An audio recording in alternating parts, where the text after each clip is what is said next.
Então, hoje à noite nós teremos a exposição da nossa irmã Thelma.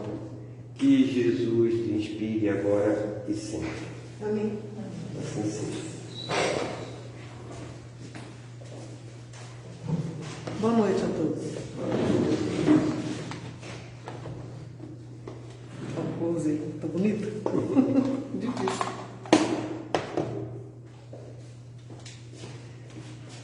Então, gente, hoje nós vamos refletir sobre o tema pecado e pecador. Tá? Essa lição é do livro Pão Nosso, a lição de número 122 do livro Pão Nosso, né? Do médium Francisco Cândido Xavier, né? E o Espírito Emmanuel. Então eu vou ler primeiro a lição para depois a gente refletir sobre ela. Tá? Pecado e pecador. Amado, não sigas o mal, mas o bem. Quem faz o bem é de Deus, mas quem faz o mal não tem visto a Deus. 3 João, capítulo 11. A sociedade humana não deveria operar a divisão de si própria como um campo em que se separam bons e maus, mas sim viver como qual grande família, em que se integram os espíritos que começam a compreender o Pai e os que ainda não conseguiram pressenti-lo. Claro que as palavras maldade e perversidade ainda comparecerão por vastíssimos anos no dicionário terrestre, definindo certas atitudes mentais inferiores, e todavia é forçoso convir que a questão do mal vai obtendo novas interpretações na inteligência humana. O evangelista apresenta conceito justo. João não nos diz que o perverso está exilado de nosso Pai, nem que se conserva ausente da criação. Apenas afirma que não tem visto a Deus. Isso não significa que devemos cruzar os braços ante as ervas venenosas e zonas pestilenciais do caminho. Todavia, obriga-nos a recordar que um lavrador não retira espinheiros e detritos do solo a fim de convertê-lo em precipícios. Muita gente acredita que o homem caído é alguém que deve ser aniquilado. Jesus, no entanto, não adotou essa diretriz. Dirigindo-se amorosamente ao pecador, sabia-se, antes de tudo, defrontado por um enfermo infeliz, a quem não se poderia subtrair as características de eternidade. Lute-se contra o crime, mas ampare-se a criatura que se lhe enredou nas malhas tenebrosas. O Mestre indicou os combates constantes contra o mal, contudo, aguarda fraternidade legítima entre os homens por marco sublime do reino celeste. Então essa é a lição, né, que Emmanuel nos trouxe acerca do pecado e do pecador. Então, nesse estudo aqui, o Emmanuel ele fez uma distinção entre o pecado e o pecador, tá? Separando um do outro, tá? E apesar do vínculo, né, que os liga, o que liga o pecado ao pecador, né? Então, quando alguém comete um pecado ou incide em algum erro, nós costumamos julgar e condenar essa pessoa, né, que errou ou pecou, né, como se ela fosse o pecado que cometeu, né? Isso é comum que a gente faça, né? A gente julga a pessoa pelo que ela fez, tá? Mas não é bem assim que deve ser o nosso proceder. Vocês vão entender mais pra frente que eu vou explicar aqui, tá? Então, como se ela fosse o ato que cometeu, né? O ato do erro. Ele deve ser combatido, mas o pecador, ou quem errou, deve ser ajudado até que tenha consciência de seu erro e resolva redimi-lo. O pecado é uma condição temporária, transitória, né, do pecador.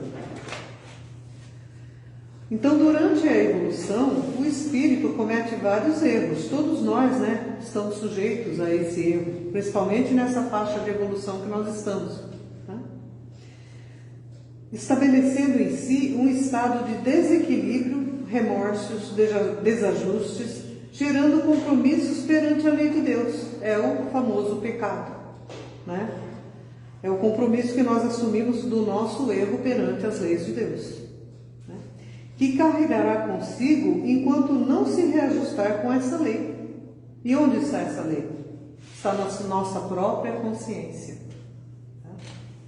Com o nosso livre-arbítrio, fazemos nossas escolhas e assumimos a responsabilidade sobre essas escolhas, sofrendo assim as consequências do que fizemos. Essa é a lei de ação e reação, ou lei do retorno, tá? Se você planta tomate, você não vai colher pepino, não é? Então, o que a gente faz é o que a gente vai receber. Pecado aqui no texto quer dizer desvio das leis de Deus, tá? Que estão em nossa consciência, como eu já disse, né?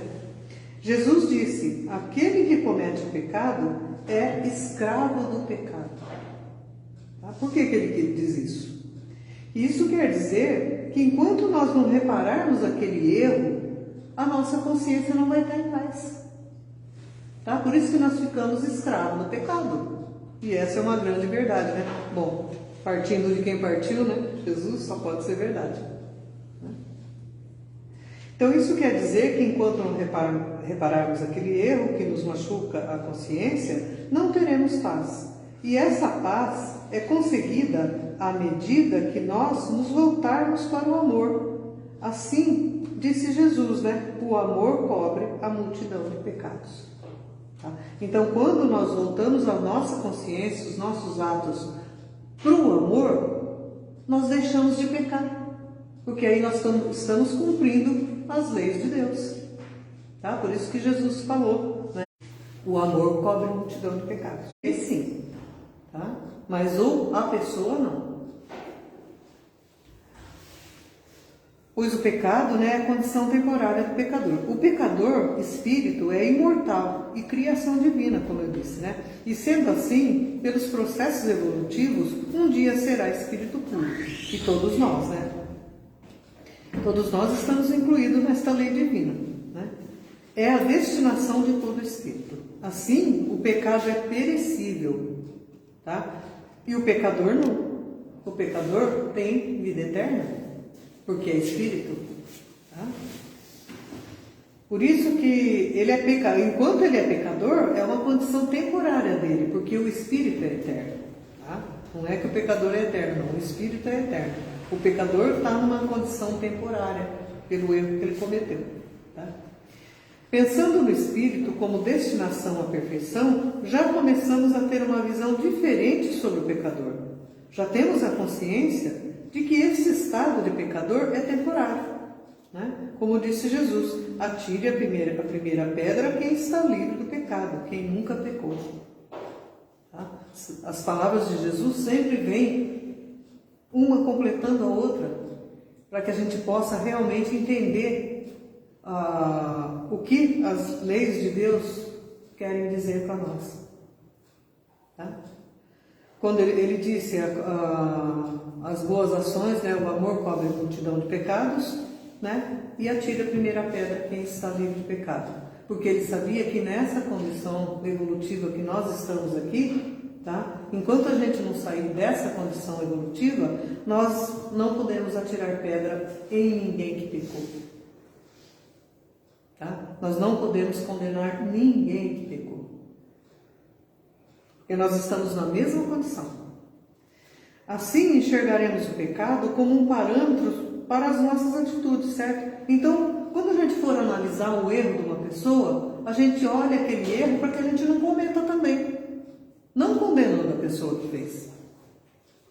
Tá? O erro alheio e o nosso próprio também serve de parâmetro para que a gente não faça igual. Para que não caiamos no mesmo erro que a pessoa fez. Não para condenar a pessoa. Ou seja, enxergamos o pecado que o outro cometeu para que não o cometamos nós mesmos, né? Já o pecador devemos tê-lo como um enfermo que necessita de ajuda e cuidados para que se cure dessa enfermidade que o atingiu. É um enfermo. Tá? A partir daí, então, percebemos que todo pecado é transitório e suas consequências também.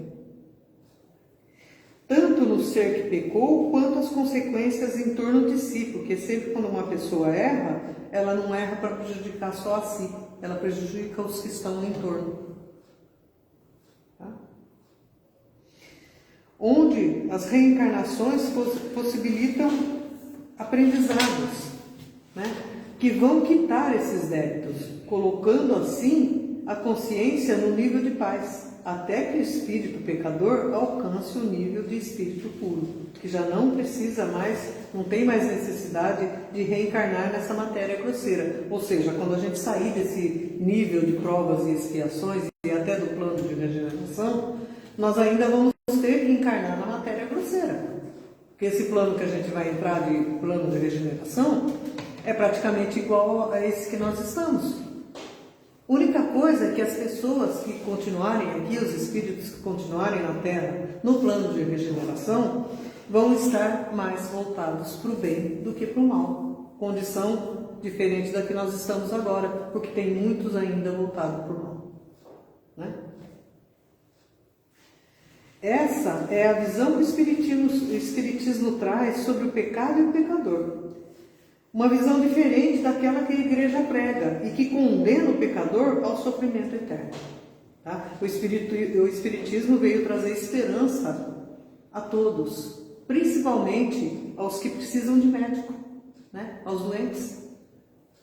Né? Essa nossa doutrina realmente veio nos trazer esperança.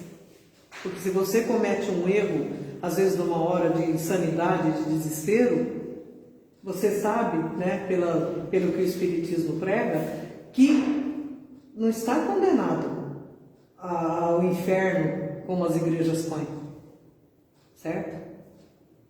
Que a pessoa que errou é uma pessoa que está num estado de doença, ela está enferma, ela precisa mais de ajuda do que de condenação.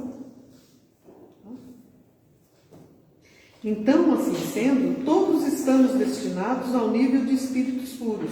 Isso muda a nossa visão em relação às pessoas que cometeram crimes bárbaros. Eles também estão destinados a serem espíritos puros. Pois sabemos que essas pessoas, assim como nós, um dia alcançarão o aprendizado e a destinação de espíritos puros. Enxergamos assim o pecador como um espírito que está acometido de uma doença. E devemos trabalhar na cura dessa doença e não eliminar o pecador para sanar o pecado, como é a pena de morte. Certo? Então a pena de morte realmente é contrária às leis de Deus. Tá? Vamos refletir sobre o versículo que João nos deixou sobre esse texto, né? Sobre esse assunto. Quando ele disse, né? Amado, não sigais o mal, mas o bem. Quem faz o bem é de Deus, mas quem faz o mal não tem visto a Deus. Então, existe o bem e o mal, isso a gente já sabe, né? E Kardec definiu isto no Livro dos Espíritos, na questão 629, onde ele diz que o bem é tudo aquilo que está em conformidade com a lei divina, e o mal é tudo que se afasta da lei divina. É fácil da gente distinguir, né? Quem faz o bem é de Deus, ou seja, quem faz o bem já reconheceu sua natureza divina e age segundo essa natureza. Já se associou ao pensamento divino, a exemplo de Jesus, que todas as suas ações eram em nome de Deus e segundo as suas vontades. Numa comunhão de pensamentos e sentimentos com o Pai. Essa condição de comunhão não nos tira nossa individualidade. Tá? Mas sim nos dá a condição de glória divina, da glória divina se expressar através de nós. Isso Jesus manifestou quando disse: eu e o Pai somos um só. Seja, o pensamento de Cristo reflete o pensamento de Deus e seus sentimentos em perfeita integração com o sentimento de Deus, sentimento divino, né? Então, quanto mais vamos evoluindo, mais vamos reconhecendo que somos de Deus, porque nós vamos cada vez mais agindo segundo as suas leis, em conformidade, com os seus sentimentos também. Por isso Jesus disse em seu Evangelho que o seu trabalho era executar a vontade de Deus. É o que nós precisamos fazer, É o que nós estamos procurando, Por outro lado, aquele que faz o mal não tem visto a Deus. Ou seja, é como que o que faz o mal tivesse perdido sua referência.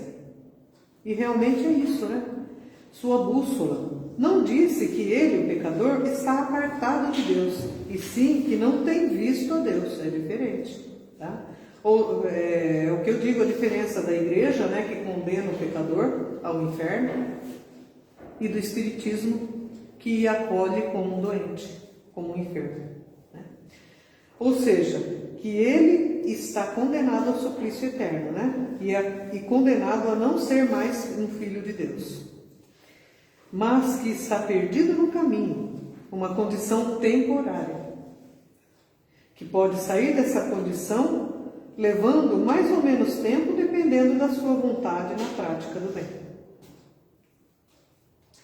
Quem não viu a Deus é aquele que ainda não consegue controlar as suas fragilidades, descambando para as ações contrárias às leis de Deus. É quando nossas vontades não estão próximas às vontades de Deus. Então Jesus disse na oração do Pai Nosso: Pai, seja feita a vossa vontade aqui na terra como no céu. Traduzindo isso, Pai, que a nossa vontade esteja em conformidade com a sua vontade. É isso que quer dizer essa frase.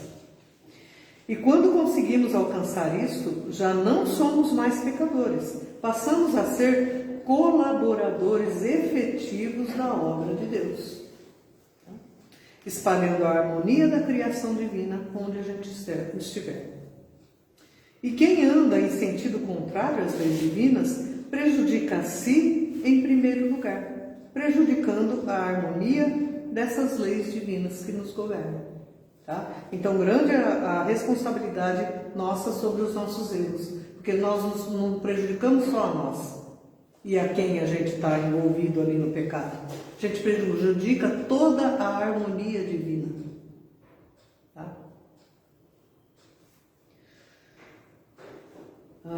Prejudicando a harmonia das leis divinas que regem o universo, trazendo para si a necessidade do resgate junto a quem prejudicou e também por ter prejudicado a harmonia das leis divinas, que as leis divinas nos trazem, a harmonia que as leis divinas nos trazem.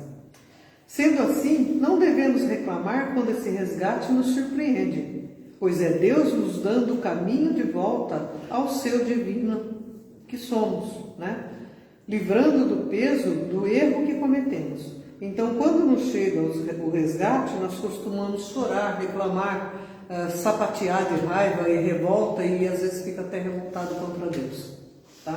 Nós, ao contrário, devemos agradecer, porque Deus está nos encaminhando de volta para o caminho da harmonia, para o caminho do amor, para o caminho da nossa paz de consciência, ou seja, se livrando do pecado. O mal campeia entre nós ainda, pela condição evolutiva em que estamos, mas para Deus esse mal não existe, pois frente à sua grandeza, a grandeza do seu amor, o mal se torna tão pequeno que praticamente não existe. Então isso não afeta Deus. Deus os seus filhos que não existe para Deus, Os seus filhos que ainda andam no caminho do mal são filhos que perderam a bússola, mas que um dia acharão o caminho de volta, e quando esse mal não mais ditar seus desejos e ações, ele voltará para a casa do Pai, recebido com festa, como o filho pródigo da parábola. Então, lógico que toda a espiritualidade, Deus, Jesus, fica feliz, né, quando estamos no caminho do bem. Porque aí nós estamos no caminho que é a nossa destinação.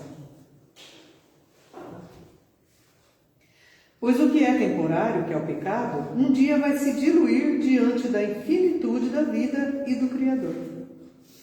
Vemos que as leis humanas trabalham mais no sentido punitivo de condenação do pecador, ao passo que a lei divina é educativa.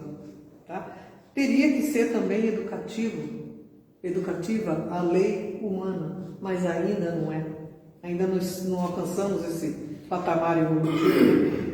Assim sendo, quando o pecador, através do aprendizado, vai se desvencilhando do pecado, vai voltando a ser colaborador das leis divinas. E como já sabemos que nenhuma ovelha se perderá, todos nós, apesar de nossos erros, seremos os seres de luz que um dia habitarão os planos de paz do universo. Então, o que erra, o pecador, não deve ser eliminado, excluído, deve ser tratado como um enfermo de nossa família, né? Que padeceu, que adoeceu.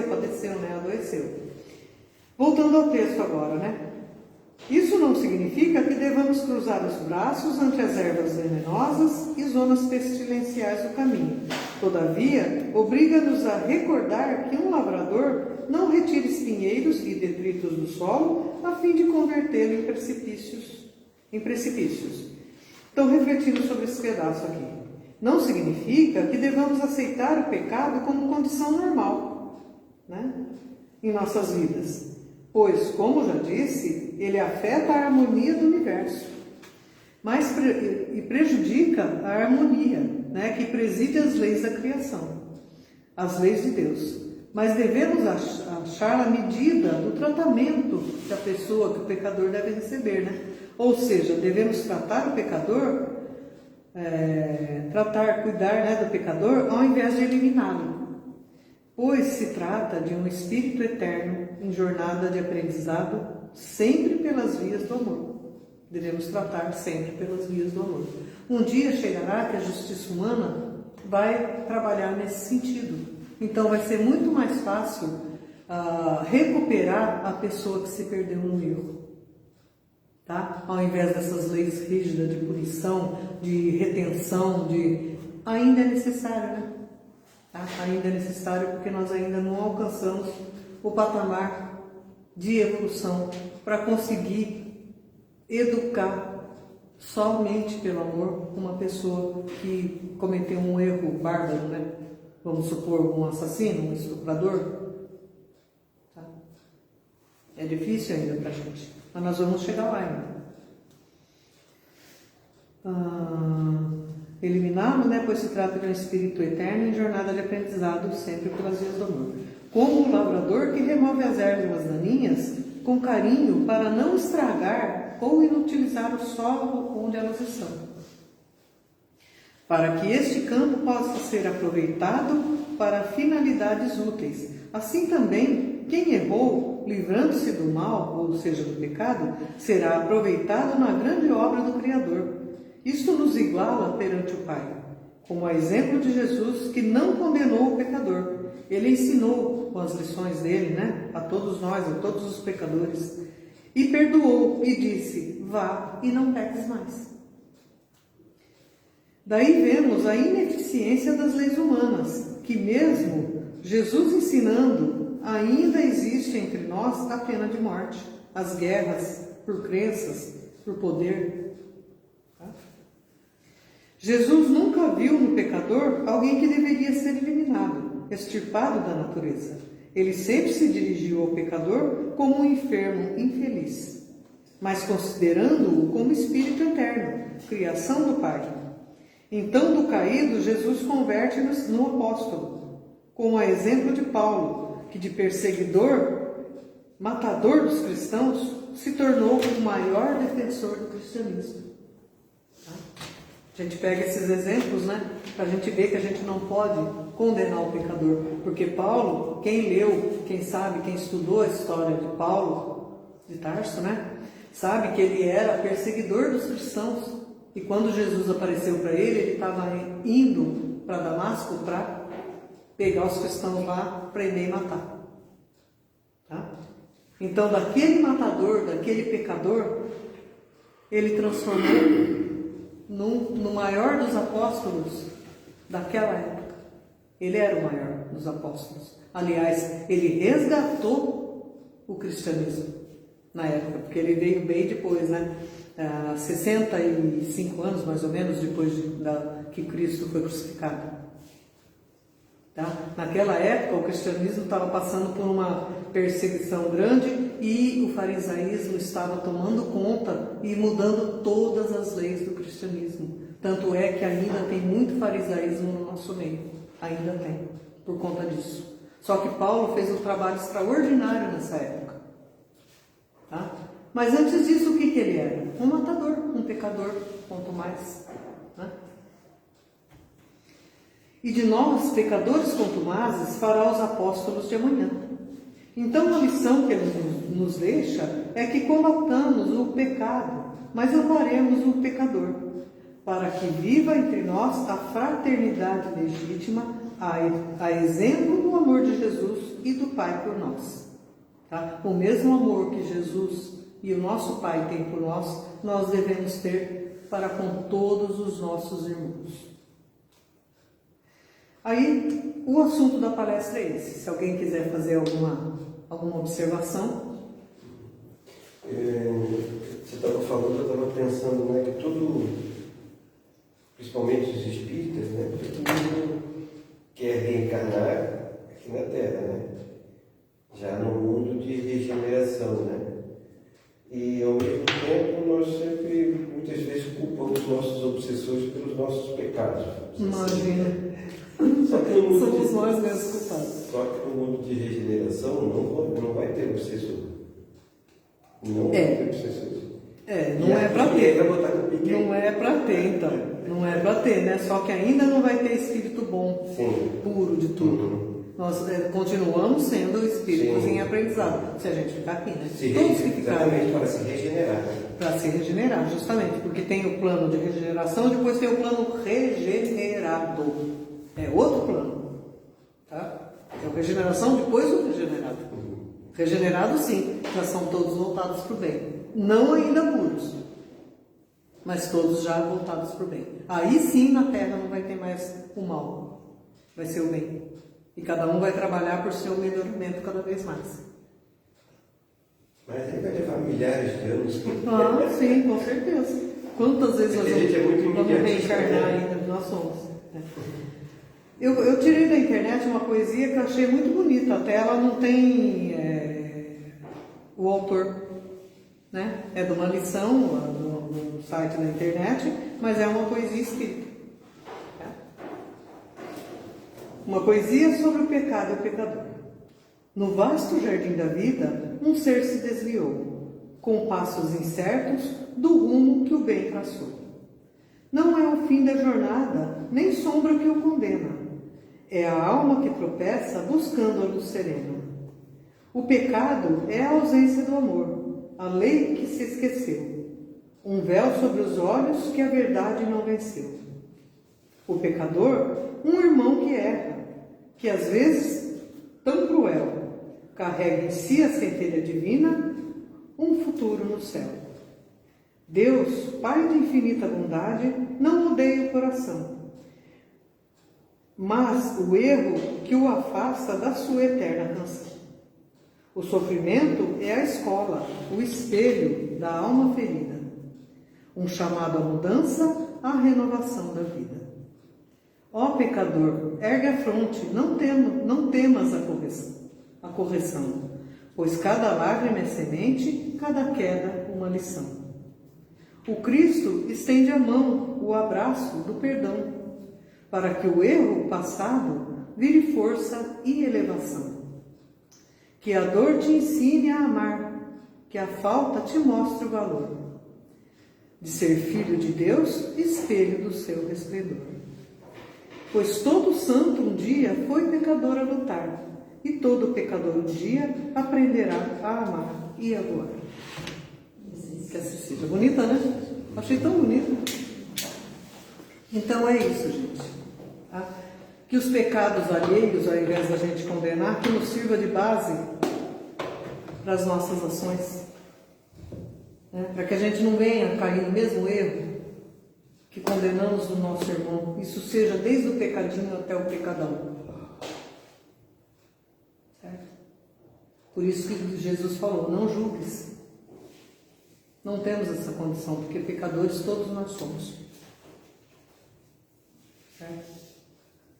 E às vezes a gente cai em erro. Normalmente quem cai em erro, na hora que pratica o erro, não enxerga que está errando.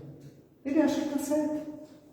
Quem fez um erro consciente e fala, não, eu quero errar mesmo? Ninguém. Você sempre acha um motivo para colocar aquele erro como uma coisa que você estava vendo como certa. Mesmo que depois, mais para frente, você admita que você errou. Isso é normal da nossa condição.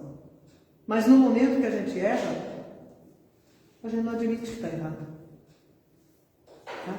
Então, aqueles que cometem os crimes mais bárbaros, para eles estão fazendo a coisa certa no momento. É o que tinha que ser feito. Tá? Pode ser o pior erro do mundo. Ele acha que ele está certo. E assim somos nós também. Tá? Mas conforme a gente vai conseguindo enxergar a bênção das lições que Jesus nos deixou, nós vamos conseguindo cometer os pecadinhos menorzinhos, né? A gente vai conseguindo melhorar. Tá? Mesmo assim, a gente estando melhor, ao invés da gente condenar, estenda a mão. Ajude aquele que caiu no erro. Tá? Que às vezes ele precisa muito mais de um abraço, de uma palavra de apoio, de um conselho, do que o dedo acusando. Né? Certo? É o que eu tinha para falar hoje, para vocês. Obrigado. Espero que eu tenha ajudado um pouquinho no entendimento. Tá? Então vamos elevar nossos corações a Jesus, pedindo a bênção sobre todos nós pecadores que somos, encarnados e desencarnados que aqui estão, que nunca percamos a esperança na luz que Jesus nos envia, pois Ele nos quer a todos do seu lado, no seu reino de amor, trabalhadores do bem. Todos nós seremos um dia espíritos na condição de Jesus, espírito puro, angelical, Cristos espalhados pelo universo. E que nós tenhamos desde já o nosso coração voltado para o amor, para todos os nossos irmãos que cometem erros. Nós pedimos a Deus que lhes deem discernimento o quanto antes, para que saiam do erro e trilhem um caminho de luz. Pedimos por nós também esse caminho de luz, que nos livre da tentação, ou seja, que fortaleça a nossa fé e os nossos propósitos no bem, para que nós não venhamos a praticar o mal contra nenhum de nossos irmãos e também contra nós próprios. Que Jesus nos ampare, nos acolha sempre na sua luz e no seu bem. E que a paz caminhe no coração de todos, esteja com todos, agora e sempre, Senhor. Obrigada, Jesus. Obrigada aos mentores que estiveram conosco nesse momento.